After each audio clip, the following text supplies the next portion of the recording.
Good morning, everybody. Before I start, let me just say, if I may, thank you to you all for the warm welcome which Sue and I and Catherine have enjoyed since we have been coming to St. Paul's. So thank you so much for that. Right, so here we are. This is the fifth in the series on Revelation.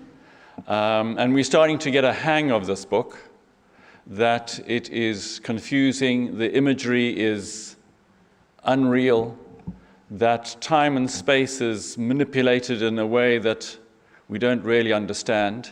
And just to help us, Jim has been messing with us, because Kim spoke to us chapters 4, 5, and 6.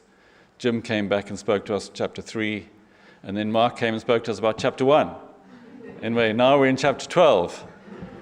But chapter 12 is this exciting chapter, which is the beginning of the section from here through to 20. And this is setting the scene and starting us off. But we are starting, I hope, to get the hang of the fact that the book of Revelation is not a gory book of the apocalypse or the horsemen of the apocalypse. It's not a book of violence and vengeance and demise. It's a book of hope. It's a book about endurance. It's a book of salvation and victory. And as we will see in today's reading, the trials that we endure are only for a short time. Isn't that good? So here we are at chapter 12. Now, Michael tells me that he's got the readings up there in two sections, so we'll start with at the beginning. And as Mark said last time, Revelation is steeped in the Old Testament. And as we go through these first 6 verses, we'll see the Old Testament coming back at us the whole time. The sun, the moon, and the 12 stars makes us think of Joseph and his dreams. The 12 stars representing the 12 tribes of Israel, God's faithful people, God's chosen people. So the pain of childbirth, Eve, when she was kicked out of the Garden of Eden, you girls were afflicted. The great pleasure of bringing life into this world. So the dragon, we can imagine what the dragon is. We think of Rome. We think of maybe Roman empires. But later in verse 9, we're told exactly who the dragon is. He is the devil, or Satan. So we can imagine all sorts of things in this world who represent the devil. But let's keep fixed in our mind that this is the devil. This tale, Isaiah tells us, the tale of those false prophets who sweep believers away. And all the stars in the sky, Abraham, his descendants were as numerous as the stars in the sky. And these false prophets come and confuse us and cause us to deny who our God is. And so on, as we go down, the woman gives birth to a son, the iron scepter, Psalm 2, who will rule over us. That's our Messiah. And he is snatched away before the devil can get hold of him. We think of Herod. And she goes to a safe place in the wilderness. Exodus, perhaps. We can think of that as an image. For a short time, 1,260 days. Let me just explain 1,260 days. Divide by 30, it gives us 42 months. And 42 months is 3.5 years. If we think of 7 as the whole time, as eternity, this is half of that. So it's a finite amount of time. And when we read in the New Testament that Jesus will return soon, it's in a finite amount of time. Isn't that exciting?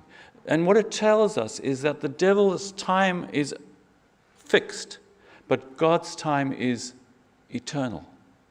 And that's the good news, or part of the good news of Revelation, that the devil's time is fixed and will come to an end. And the challenge for us is to endure. So we have this fantastic scene change, and we go to verse 7. And Michael and his angels fought the dragon, and the dragon fought back. So Michael is such an interesting, we think of Daniel, but Michael means who is like God? Question mark. Who is like God? There's a wonderful sculpture in Bonn, at the university in Bonn, where Michael is there and in the process of defeating the devil. I think he's about to slay him, which is not quite correct for here, and on his shield, and the devil's looking up at the shield, and on the shield is written in Latin, who is like God? As a rhetoric question, but as a sort of taunt and a jeer, to say to the devil, whatever you might claim to be, you're not that. So, those of you with the name Michael, there you go. But who is like God? There is none like God. And the devil is defeated and he's thrown out. And there's this amazing verse 11, which is really what I want us to think about. Victory comes about by the blood of the Lamb and the testimony of the saints. The saints are not the saints as we would have them who are canonized by the Pope or whoever. The saints are we who are believers, who survive this life and proceed to the next.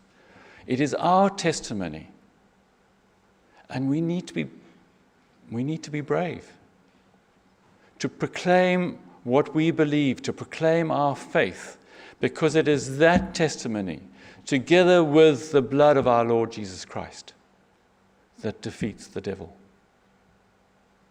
It's not possible for us to stay at home quietly and just engage in the world in a worldly way, but say, no, I do believe in Jesus Christ. It's much more challenging than that. And again, the last verse, it's, rejoice, you heavens, for the devil has been defeated and thrown down. Woe to the earth, because he is there making trouble with you, but for a short time. So we may feel it to be a long time. For maybe for all of us, it'll be for the whole of our lifetimes. But our lifetimes are just tiny in the span of eternity. And when we hold to our faith and we testify to our belief and testify to the glory of Jesus Christ and to our God, then together with the death and resurrection of Jesus and the fact that he is on the throne, and we've already seen that earlier in Revelations, the devil will be defeated. So I leave you to read the rest of chapter 12, which has got lots more Old Testament, but it ends again at the last verse, verse 17, reiterates this point. It is the testimony of the saints that is crucial for us, and that's our message for today. Thank you.